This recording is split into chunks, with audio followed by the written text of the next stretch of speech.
एक जमाने की बात है, यमन में एक राजा रहता था। उसके एक बेटा हुआ, तो उसने बच्चे के भविष्य के बारे में जानकारों से पूछा। उन्होंने बताया कि यह राजकुमार बहुत दयालु होगा और जरूरतमंदों के लिए हमेशा काम करता रहेगा। उन्होंने उसका नाम हातिम रखा।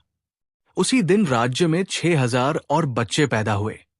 उन सभी बच्चों के लिए उनकी परिवारों ने दाइयों का इंतजाम किया। हातिम के लिए 4 दाइयां रखी गई। उन्होंने बहुत कोशिश की, लेकिन हातिम ने दूध नहीं पिया। बाद में उन दाइयों ने बताया कि जब तक दूसरे बच्चे दूध नहीं पी लेंगे, तब तक हातिम दूध नहीं पिएगा।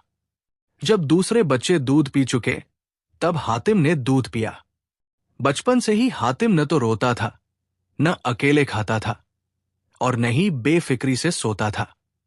भगवान की कृपा से जब हातिम 14 साल का हुआ, तो उसने अपनी सारी दौलत गरीबों में बांटनी शुरू कर दी। जब वो शिकार पर जाता, तो शेर को देखता और उसे पकड़कर छोड़ देता। वो इतना दयालु था कि जो भी उसे देखता, उसका दीवाना हो जाता। एक बार वो जंगल में शिकार खेलने गया। तभी एक शेर दहाड़ता हुआ आया। हातिम ने सोचा कि अगर वो खंजर मारेगा तो शेर घायल हो जाएगा या मर जाएगा, और अगर छोड़ देगा तो खुद मर जाएगा। उसने सोचा कि अगर ये शेर उसका मांस खा ले, तो इसका पेट भर जाएगा और उसे पुण्य भी मिलेगा। इसलिए हातिम शेर के पास गया और बोला, हे शेर, तू मेरा और मेरे घोड़े का मांस खाकर अपना पेट भर ले और चला जा। यह सुनकर शेर अपना सिर झुकाकर हातिम के पैरों पर गिर गया। हातिम ने कहा, हे शेर, यह ठीक नहीं कि हातिम के पास से तू भूखा चला जाए। अगर तू मुझे नहीं खाता, तो मेरा घोड़ा मौजूद है। शेर कुछ न बोला और सिर झुकाकर चला गया। हातिम हमेशा भगवान की सेवा करता रहता था। उसी जमाने में खुरासान देश में एक बादशाह था, जो इतना न्यायप्रिय था कि शेर और बकरी एक ही घाट पर पानी पीते थे। उसी जगह बुर्क नाम का एक बहुत अमीर व्यापारी रहता था। बादशाह उस व्यापारी से बहुत प्यार करता था।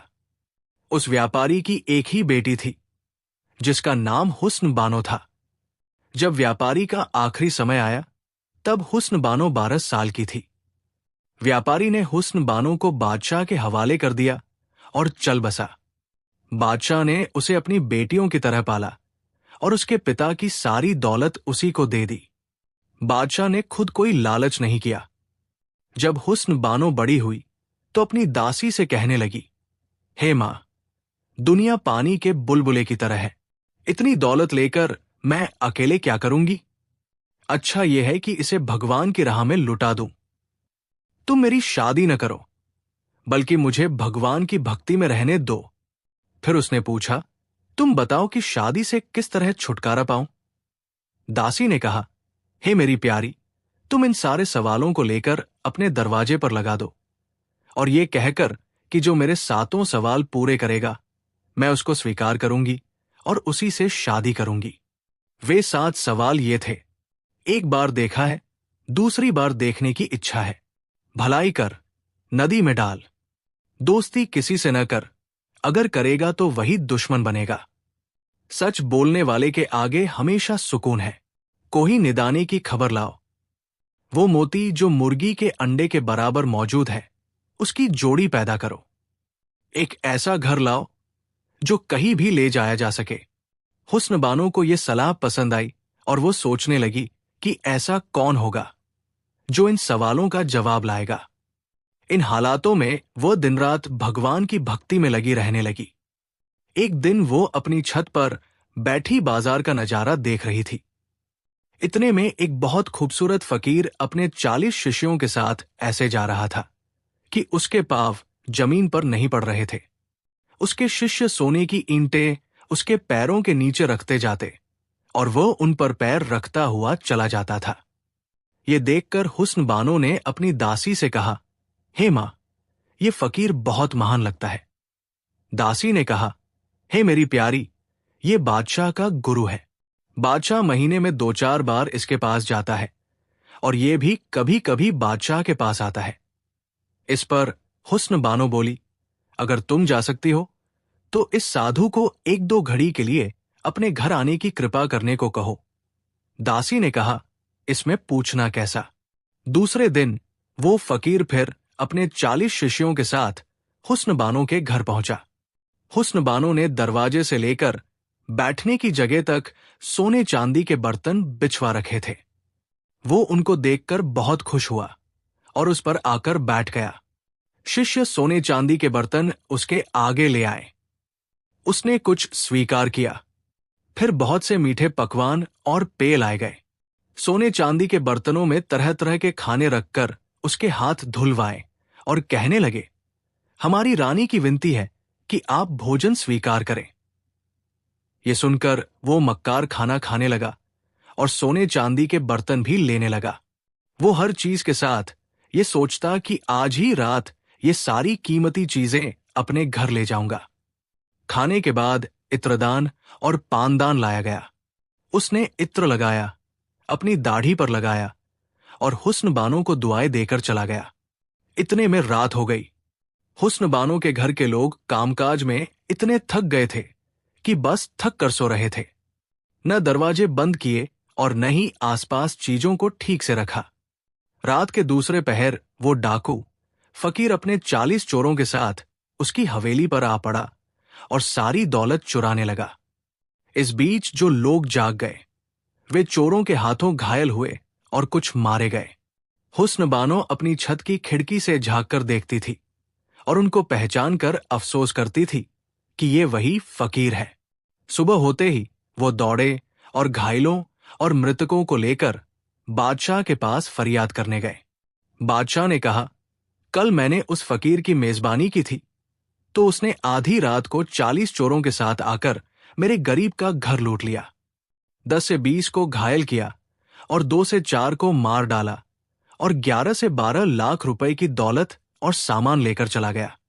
इस डाकू का मुंह काला हो जिसने इतना जुल्म किया है। ये सुनते ही बादशाह गुस्से से लाल पीला हो गया और बोला, नादान, तुझे होश भी है जो ऐसे महान इंसान पर तोहमत लगाती है? वो तो सारी दुनिया की चीजों से नफरत करता है। हुस्न बानो ने फिर विनती की, हे बादशाह, ऐसे पापी को सजा मिलनी चाहिए। ये तो शैतान से भी ज्यादा बुरा है। ये सुनकर बादशाह और गुस्से में आया और बोला, अरे, कोई है इस ढीठ लड़की को मेरे सामने ही पत्थर मार मार कर मार डाले।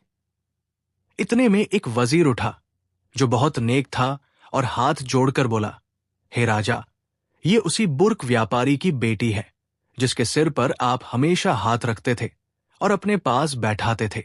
आज उसी को पत्थर मार रहे हैं।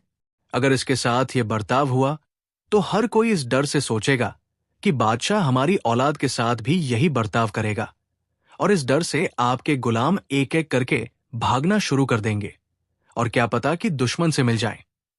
ये सुनकर बादशाह बोला, बेशक, मैंने तेरी भलाई और बुर्क व्यापारी की खातिर इसकी जान बख्श दी, मगर ये आज इस शहर से निकल जाए। हमारे आदमी इसको देश से बाहर निकालें और उसके घर का सारा सामान और शाही पोशाक वगैरह रखने का कमरा शाही खजाने में डालें। इसलिए शाही सैनिक गए और हुस्न बानो को घर से बेघर करके घर का सारा सामान जो बच गया था उठा ले गए और वो गरीब अपनी दासी के साथ एक जंगल में जा पड़ी। वहां जंगल में रो रो कर अपनी दासी से कहती थी कि न जाने ऐसी क्या गलती हुई जो मैं इस मुसीबत में पड़ी। वो उसको गले लगाकर ये सांत्वना देती थी कि रानी, हिम्मत रखो, अगर भगवान कृपा करेंगे तो सब ठीक हो जाएगा। इस तरह रोती धोती एक दूसरे जंगल में जा पहुंची और एक पेड़ की छाया में जा बैठी। 2-4 दिन की भूखी प्यासी तो थी ही, बेबस होकर नींद आ गई। दासी ने क्या देखा कि एक बूढ़ा आदमी सफेद कपड़े पहने, हाथ में लाठी लिए, खड़ाऊ पहने सिरहाने खड़ा है और कह रहा है कि काम मत करो, वो रहीम का घर है। इस पेड़ के नीचे 7 बादशाहों की दौलत गड़ी है। भगवान ने ये तुम्हारे लिए छुपा रखी है। अब उठो और इस दौलत को अपने काम में लगाओ, दिल को भगवान की याद में लगाओ। और उसने कहा, मैं तो एक कमजोर औरत हूं और जमीन कैसे खोदूं? बूढ़े ने कहा, तुम एक लकड़ी से पेड़ को हटाओ। भगवान की कृपा देखो कि वो इस मुश्किल काम को कैसे आसान करता है। ये देखकर हुस्न बानो चौंक उठी और दासी से सच्चाई कहने लगी। आखिरकार उसने और उसकी दासी ने जब उस पेड़ की जड़ एक लकड़ी से खोदी तो 7 कुएं सोने से भरे और 100 संदूक हीरे जवाहरात से भरे हुए उस मोती के साथ, जो मुर्गी के अंडे के बराबर था, दिखाई दिए। उन्होंने हाथ जोड़कर भगवान का धन्यवाद करके अपनी दासी से कहने लगी, तुम इसी समय शहर से हमारे भरोसेमंद लोगों को ले आओ और खाने पीने की चीजें ले आओ। दासी ने कहा, मैं तुझे अकेला कैसे छोड़ दूं? वे इसी बातचीत में थी कि हुस्न बानो का चचेरा भाई फकीरों का भेष बनाकर निकला और हुस्न बानो ने उसे गले लगाया और सांत्वना दी कि तुम बेफिक्र रहो। भगवान ने इतनी दौलत दी है कि जिसका हिसाब नहीं। तुम ये पैसा लेकर शहर से हमारे सारे लोगों को ले आओ और मजदूरों को भी, ताकि वे इस आलीशान इमारत का निर्माण करें। मैं चाहती हूं कि एक बहुत बड़ा शहर बसाऊं और उसका नाम शाहबाद रखूं, लेकिन यह भी किसी पर जाहिर मत करना। इसलिए वो थोड़े से रुपए लेकर शहर गया और सारे भरोसेमंद लोगों को लेकर हुस्न बानो के पास आ गया। वे सब बहुत खुश हुए, एक बहुत बड़ा डेरा लगाकर उसमें रहने लगे। उसके बाद वो फिर से शहर कारीगरों को ले आया और 6 महीने में एक हवेली तैयार हो गई। फिर हुस्न बानो ने हवेली के पास एक आलीशान शहर बसाने का इरादा किया। तब लोगों ने कहा कि बादशाह की मर्जी के बिना इतना बड़ा शहर बसाना अच्छा नहीं। ये सुनकर हुस्न बानो ने मर्दाना कपड़े पहने और एक अरबी घोड़े पर सवार होकर कुछ लोगों को आगे भेजकर और 200 घुड़सवारों को अपने साथ लेकर शहर की तरफ रवाना हुई। बादशाह को खबर हुई कि एक व्यापारी का बेटा उसके पास मिलने आया है। बादशाह ने इजाजत दी तो वो हाजिर होकर झुककर सलाम किया और उपहार पेश करके मिलने और सम्मान पाने की उम्मीद की। बादशाह ने खुश होकर कहा कि तुम किस शहर से आए हो और यहां किस काम को आए हो? तुम्हारा नाम क्या है? वो हाथ जोड़कर बोली, मैं फला व्यापारी का बेटा हूं। हे बादशाह, मेरे पिता मर गए। बहुत दिनों से आपके पास आने की इच्छा थी। आज किस्मत से यहां पहुंचा हूं। अब बाकी उम्र आपके शरण में गुजरना चाहता हूं। इसलिए अगर अनुमति हो तो फलां जंगल में एक शहर बसाकर उसका नाम शाहबाद रखूं। बादशाह सुनकर बहुत खुश हुआ और कहने लगा, आज से तुम मेरी हर बस्ती में दाखिल हो। जहां चाहो वहां रहो, जो चाहो सो लो। हुस्न बानो ने झुककर सलाम किया और कहा, बादशाह, आपने इस सेवक को शहजादे में गिना है तो किसी अच्छे खिताब से भी सम्मानित कीजिए। मेरा नाम बहराम है, जो इस लायक नहीं। बादशाह ने उस बात को पसंद किया और उसका नाम माहिर शाह रखा और हर कारीगर को हुक्म दिया कि इस शहर को बनाने में जुट जाएं। हुस्न बानो महीने में 2-3 बार बादशाह को सलाम करने आती रहती थी। 2 साल के बाद एक बहुत बड़ा शहर बस गया, जिसका नाम शाहबाद रखा गया। एक दिन बादशाह जब काम करने आया तो बादशाह उस वक्त उस बदसूरत मगर शैतान की तरह फकीर के यहां जाना चाहते थे। हुस्न बानो को देखकर कहने लगे कि बेटा, आज हम तुम दोनों उस बुजुर्ग की सेवा में हाजिर हो। हुस्न बानो बादशाह के साथ उस फकीर के घर गई और बादशाह उस शैतान फकीर के आगे उसकी तारीफ करने लगा। हुस्न बानो, जो अब माहिर शाह के नाम से मशहूर थी, सिर झुकाकर उसकी तारीफ सुनती रही। जब जाने लगे तो माहिर शाह ने उस फकीर से कहा, अगर गुरु इस छोटे सेवक के घर में कदम रखने की कृपा करें तो बहुत कृपा होगी। वो शैतान फकीर आने का वादा कर लिया। फिर कहा, मेरी हवेली दूर है, इसलिए अगर बादशाह अपनी खाली हवेली 2 से 4 दिन के लिए दे देंगे तो मैं इस सेवक की दावत वही करूंगा। बादशाह ने कहा, हे माहिर शाह, वो हवेली हमने तुझे दे दी। हवेली बेकार पड़ी थी, इसलिए उसको ठीक किया गया और बहुत कीमती सामान से सजाया गया। माहिर शाह फिर बादशाह के पास गया और बोला, बादशाह, इरादा है कि कुछ दिन बुर्ख व्यापारी की हवेली में रहूं। सलाम करने भी रोज हाजिर हुआ करूंगा, लेकिन कल अपने गुरु की दावत करूंगा। बादशाह ने कहा, ठीक है। बादशाह से छुट्टी लेकर हुस्न बानो ने एक आदमी से कहा कि तू उस डाकू फकीर से कह कि कल अगर आए तो बहुत खुशी होगी।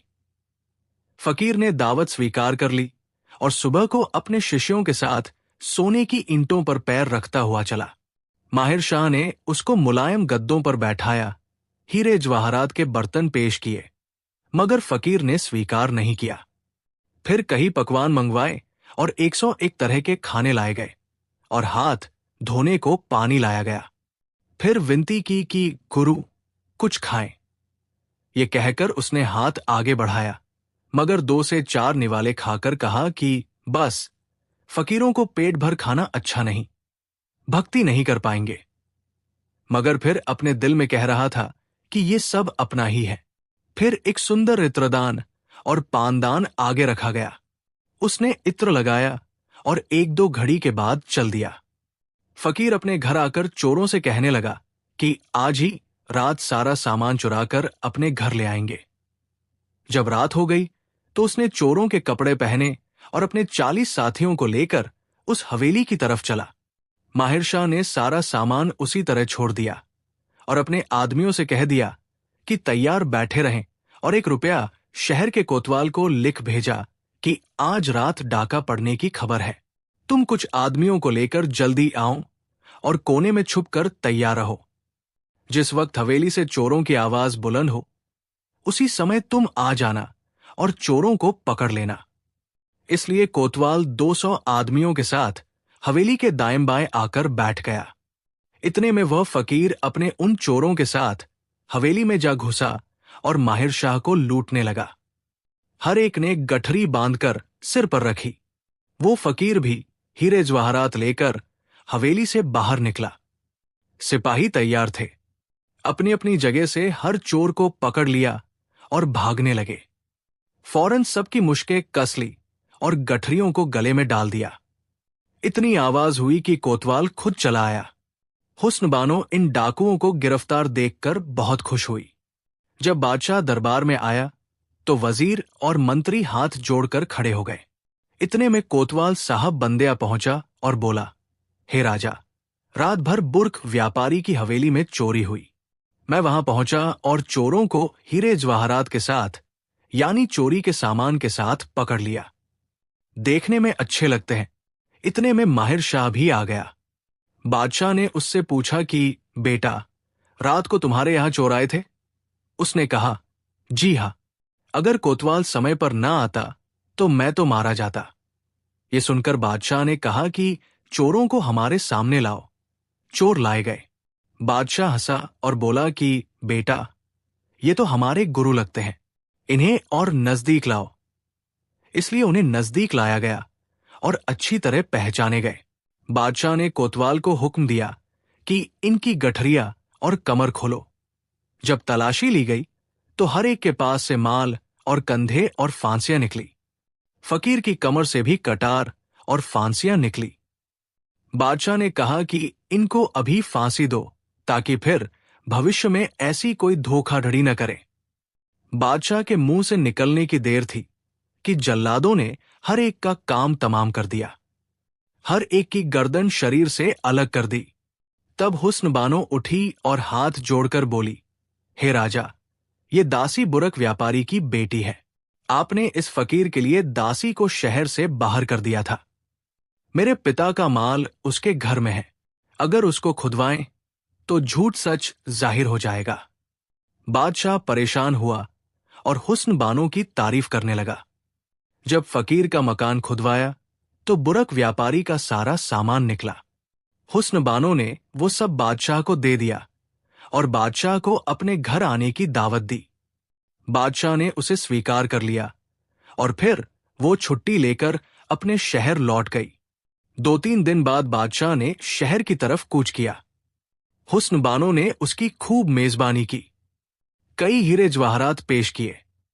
फिर बादशाह को वे 7 कुएं दिखाए गए जो सोने से भरे थे। हुस्न बानो ने बादशाह से कहा, ये सब शाही खजाने में डलवा दीजिए। इसलिए बादशाह ने सैनिकों को हुक्म दे दिया। मगर जब उन्होंने चाहा कि सोना निकालें, तो वहां पर वे हीरे जवाहरात सांप और बिच्छू की सूरत में बदल गए। ये लोग डरकर बादशाह के पास गए। बादशाह हैरान हुआ और हुस्न बानो भी हैरान हुई। फिर बादशाह बोला, बेटा, ये दौलत भगवान ने तुम्हारी ही किस्मत में लिखी है, दूसरा इसे नहीं ले पाएगा। बादशाह चल दिया। थोड़े सिपाही उसकी रक्षा के लिए छोड़ गया।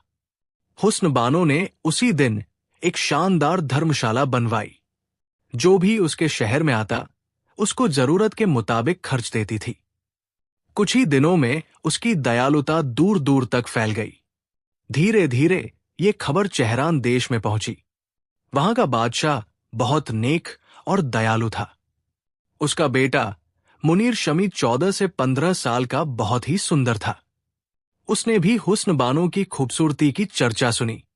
सुनते ही वो पागल हो गया और एक मुसाफिर से कहा कि तू हुस्न बानो की एक तस्वीर बना। इसलिए मुसाफिर वहां पहुंचा। हुस्न बानो के नौकर उसे हुस्न बानो के पास ले आए। मुसाफिर ने नौकर की तारीफ की और कहा कि मैं तस्वीर बनाता हूं। हुस्न बानो ने उसे नौकर रख लिया। कुछ दिनों के बाद उसने अपनी तस्वीर बनवाई और मुसाफिर का झूठ सच मालूम करने के बाद उस मुसाफिर से कहा, हे मुसाफिर, मेरी तस्वीर बिना देखे बना। उसने कहा कि आप छत पर चढ़ें और एक थाली पानी भरकर मेरे पास रखवा दें। मैं पानी में जरा सा झांक कर भी तस्वीर बना दूंगा। इसलिए इसी तरह से हुस्न बानो की तस्वीर तैयार हो गई। असली तस्वीर तो मुसाफिर ने अपने पास रखी और ऐसी वैसी तस्वीर हुस्न बानो को दे दी। फिर वो मुनीर शमी के पास पहुंचा और वो असली तस्वीर उसको दे दी। मुनीर शमी तस्वीर देखते ही बेहोश हो गया। जब होश आया तो दिल में ठान लिया कि अब निकल चलना चाहिए।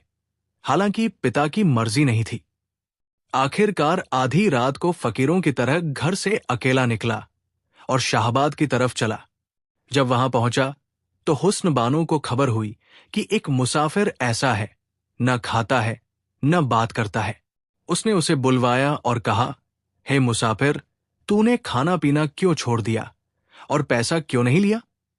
उसने कहा, मैं चेहरान देश का शहजादा हूं, दौलत का मोहताज नहीं। हुस्न बानो ने पूछा, तो फिर फकीरों का भेष क्यों बनाया है? बोला, मैं तेरी तस्वीर को देखकर दीवाना हुआ और चाहता हूं कि तुझसे मिलकर यहां तक आ पहुंचा हूं। आगे तेरी मर्जी। ये सुनकर हुस्न बानो ने कहा, हे जवान, इस ख्याल को अपने दिल से निकाल दो, क्योंकि अगर तुम हवा होकर हवा के साथ उड़ेगा तब भी मेरे पास नहीं आ सकेगा। मुंह देखने का तो क्या कहूं। हां, मगर वो आदमी जो मेरी 7 शर्तें पूरी करेगा वही मेरे तक पहुंच सकेगा। ये सुनकर मुनीर शमी ने उन सवालों के बारे में पूछा और उन्होंने वही 7 सवाल बता दिए जो उसको दासी ने सिखाए थे। सवाल सुनकर मुनीर शमी चुप हो गया। हुस्न बानो ने कहा, अगर तू इन सवालों के जवाब नहीं दे सकता तो फिर मेरे देखने के ख्याल को दिल से निकाल दो और चला जा।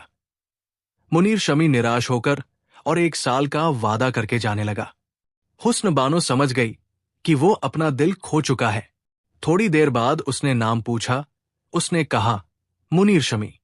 इसलिए वो रोता पीटता जंगल को रवाना हुआ। कभी हंसता और कभी रोता, मगर कदम आगे बढ़ाता जा रहा था। एक दिन घूमते घूमते यमन के जंगल में जा निकला। हातिम भी शिकार खेलने गया। इतने में एक दर्दनाक आवाज उसके कानों में आई। हातिम उधर गया और मुनीर शमी के पास पहुंचकर बोला, हे जवान, तुझ पर क्या मुसीबत पड़ी जो ये तेरी हालत हो गई है? उसने जवाब दिया, हे भाई, क्या कहूं? कौन है जो मेरा दिल का दर्द सुने और उसका इलाज करेगा? हातिम ने कहा, तुम बेफिक्र होकर मुझसे कहो। मैंने भगवान की राह में कमर कस ली है, तेरे भी काम आऊंगा। मुनीर शमी ने जो हमदर्दी की बातें सुनी तो अपनी बगल से वो तस्वीर निकाली और हातिम को दिखाया और पूछा, अब तू ही कह कि बिना देखे उसके क्यों दीवाने हो गए? हातिम तस्वीर देखकर हैरान हो गया। बोला, निराश मत हो। जब तक तुझे तेरी दोस्त से नहीं मिलाऊंगा तब तक तेरा साथ नहीं छोड़ूंगा। और इसी तरह उसे अपने घर ले गया। कपड़े बदलवाए, खाना खिलाया।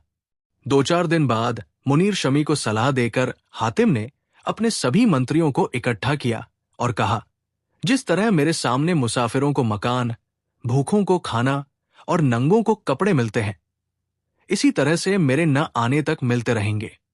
हातिम इसी तरह समझा बुझाकर मुनीर शमी के साथ शाहबाद की तरफ रवाना हुआ। जब वे वहां पहुंचे तो हुस्न बानो ने बुलवाया और पर्दे की आड़ में बैठकर उनका हाल पूछा। हातिम ने मुनीर शमी की उदासी से प्यार की तरफ ध्यान दिलाया। वो बोली, हे भगवान के सेवक, मैं अपरिचितों के सामने क्यों आऊं? हां, जो कोई ये 7 सवाल पूरे करेगा वही शादी के बाद मुझे देख सकेगा। हातिम ने कहा, वे कौन से सवाल हैं? अपनी जुबान से कहो, और साथ में ये भी कहो कि अगर मैं इन सवालों को न कर पाऊं तो तुम्हें जिससे चाहूं उससे शादी करवाऊं। हुस्न बानो ने इस बात को मान लिया। फिर तरह तरह के खाने लाए गए और जाने के समय ये कहा, हे हातिम, पहला सवाल यह है कि एक बार देखा है, दूसरी बार देखने की इच्छा है, इसकी खबर लाओ। वो कौन है और कहां है, और उसने ऐसा क्या देखा है कि दोबारा जिसके देखने की इच्छा रखता है? पहले इस सवाल को पूरा करो, फिर दूसरे सवाल की सोचना। हातिम ने यह सुनकर मुनीर शमी को उसके पास छोड़ा और कहा, यह मेरा भाई है, जब तक मैं ना आऊं इसको अपने पास रखना और मेजबानी करना। यह कहकर हातिम वहां से छुट्टी लेकर मुनीर शमी को मेहमान बनकर छोड़कर किसी तरह चला गया। हातिम भगवान पर भरोसा करके जा रहा था।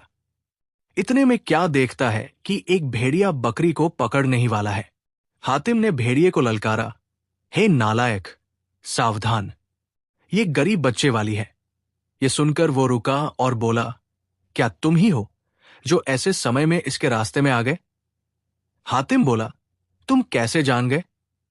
भेड़िया बोला, मैंने तुम्हारी हिम्मत और दया से पहचाना, मगर तुमने मेरा शिकार क्यों छुड़वा दिया? वो तो मेरी खुराक है। हातिम ने कहा, ठीक है, मेरे शरीर का मांस काटकर खा लो और चले जाओ। ये कहकर हातिम ने खंजर निकाला और अपनी जांग का एक टुकड़ा काटकर उसके आगे डाल दिया। उसने खुशी से खाया और कहने लगा, हातिम, ऐसी क्या मुसीबत पड़ी कि तूने अपनी जान दांव पर लगा दी? इस पर हातिम ने उसे मुनीर शमी और हुस्न बानो की कहानी सुनाई और कहने लगा कि हालांकि मैं नहीं जानता कि वो कौन सी जगह है और वो कौन है और उसने क्या देखा है जिसे देखकर देखने की उसे इच्छा है, फिर भी मैं भगवान के भरोसे पर चल पड़ा हूं। ये सुनकर भेड़िया बोला कि मैं उस जगह को जानता हूं। बुजुर्गों से सुना है कि उसका नाम दस्ते होवैदा है। हातिम ने पूछा, वो कहां है? भेड़िया बोला, थोड़ी दूर जाकर 2 रास्ते मिलेंगे, बाएं रास्ते पर चले जाना, यकीन है कि वहां पहुंच जाओगे। ये कहकर भेड़िया चला गया और बकरी हातिम को दुआएं देती हुई चली गई। हातिम 2-4 कदम चला था कि एक गीदड़ एक पेड़ के नीचे गिरकर तड़पने लगा। वो गीदड़ का सरदार था, इधर अपनी माता के साथ कहीं गया हुआ था। जब वे आए और हातिम को देखा तो उसकी माता ने कहा कि इस घर को अब छोड़ देना चाहिए क्योंकि यहां इंसान आ गया है। गीदड़ बोला, ये हातिम है और दस्ते होवैदा की तरफ जा रहा है। माता बोली, तुझे कैसे पता? उसने कहा, मैंने बुजुर्गों से सुना है कि फला तारीख को इस जगह से हातिम का गुजर होगा, तो वो तारीख यही है। माता ने हातिम के बारे में पूछा तो गीदड़ ने उसे हातिम की दयालुता और त्याग की कहानी सुनाई। हातिम की खूबियां सुनकर माता बोली, ये तो इतना जख्मी है, भला इतनी दूर कैसे जा सकेगा? गीदड़ ने कहा, अगर परियों का भेजा इसके जख्म पर लगे तो तुरंत ठीक हो जाएगा, मगर यह बहुत मुश्किल है क्योंकि वो जानवर दस्ती मासान में है जिसमें उसका मुंह हाथी की तरह है और हर आदमी का दुश्मन है। इस पर माता बोली, कौन उसका सिर काट कर लाएगा? गीदड़ बोला, अगर तू 7 दिनों तक हातिम की देखभाल करती रहे तो मैं उस जानवर का सिर काट कर लाऊंगा। इसलिए गीदड़ चला गया। जब वो दस्ती मासान में पहुंचा तो देखा कि वो जानवर एक पेड़ के नीचे सो रहा है। पास जाकर उसने उसका सिर इस जोर से भींचा कि शरीर से अलग हो गया। उसके लिए वापस आया। माता ने परियों का भेजा घोला और लाकर हातिम के जख्म पर लगाया। जख्म ठीक हो गया। हातिम उठ खड़ा हुआ और बोला कि तुमने मुझ पर बड़ा एहसान किया, मैं भी तुम्हारे किसी काम आना चाहता हूं। गीदड़ बोला कि इस जंगल के पास भालू रहते हैं और हमारे बच्चों को खा जाते हैं। अगर तू हमारे सिर से ये मुसीबत टाल दे तो तेरा बड़ा एहसान होगा। हातिम ने कहा कि मुझे उस जगह का पता बताओ। इसलिए गीदड़ हातिम को लेकर चला और दूर से उस जगह को दिखाकर झाड़ी में छिप गया। हातिम आगे गया और उस जगह को खाली देखकर बैठ गया। इतने में भालू का जोड़ा आया। हातिम को देखकर कहने लगा, हे आदमी, ये तेरी जगह नहीं, तुरंत चला जा, नहीं तो तेरी बोटियां कर डालेंगे। हातिम ने कहा, हे जानवर, ये क्या नाइंसाफी है कि तुम गीदड़ के बच्चों को मारते हो? वे गुस्सा दिखाने लगे। हातिम ने कहा, कसम है उस महान भगवान की जिसने सारे जानवरों को पैदा किया, तुम गीदड़ के बच्चों से दूर रहो, वह दयालु है, तुम्हें भोजन देगा। वे बोले कि हम तो तुझे भी सही सलामत नहीं जाने देंगे। ये सुनकर हातिम समझ गया कि ये बदमाश नहीं मानेंगे, इसलिए उसने लपक कर दोनों की गर्दन पकड़ ली और जमीन पर पटक दिया।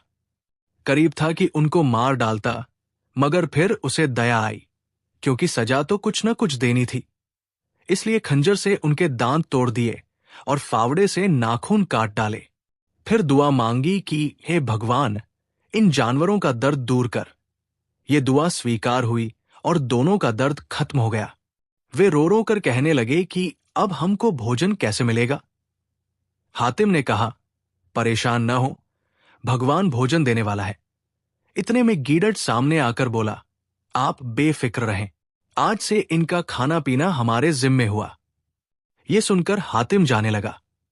इतने में गीदड़ की माता ने अपने बेटे से कहा, यह बात बराबरी के खिलाफ है कि हातिम अकेले जोखिम भरे रास्ते पर जाए और तू उसका साथ न दे।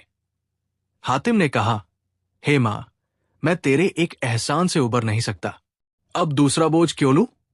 अगर तू साथ ही देना चाहता है तो इतना करके मुझे रास्ता बता दे।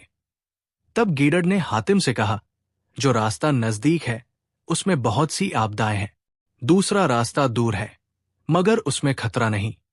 हातिम ने कहा, वो दयालु मुश्किलें आसान करेगा। तब गीदड़ ने कहा, जो रास्ता आगे आता है वो नजदीक है। इसलिए हातिम उससे छुट्टी लेकर आगे चला। बहुत समय बाद एक चौराहा दिखाई दिया। हातिम सोचने लगा कि अब किधर जाऊं। उस जंगल में रीछ राज करता था। सभी रीछ वही रहते थे। संयोग से 100 से 200 रीछ उस जगह घूमने आ गए।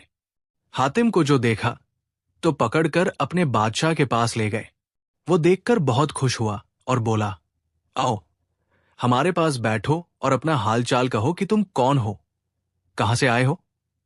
वो कहने लगा कि शायद तुम यमन के बादशाह हातिम ताई हो। हातिम ने कहा, तुम सच कहते हो, मैं हातिम ताई हूं। रीछ के बादशाह ने कहा, तुम्हारे आने से बहुत खुश हूं।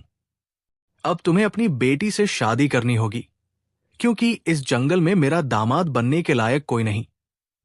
यह सुनकर हातिम सोच में पड़ गया। बादशाह ने कहा कि तुम जवाब क्यों नहीं देते? हातिम ने कहा कि मैं इंसान हूं और तुम जानवर, मेरा तुम्हारा रिश्ता कैसे हो सकता है? वो कहने लगा, ये हातिम, मेरी लड़की तेरी ही जाति की है।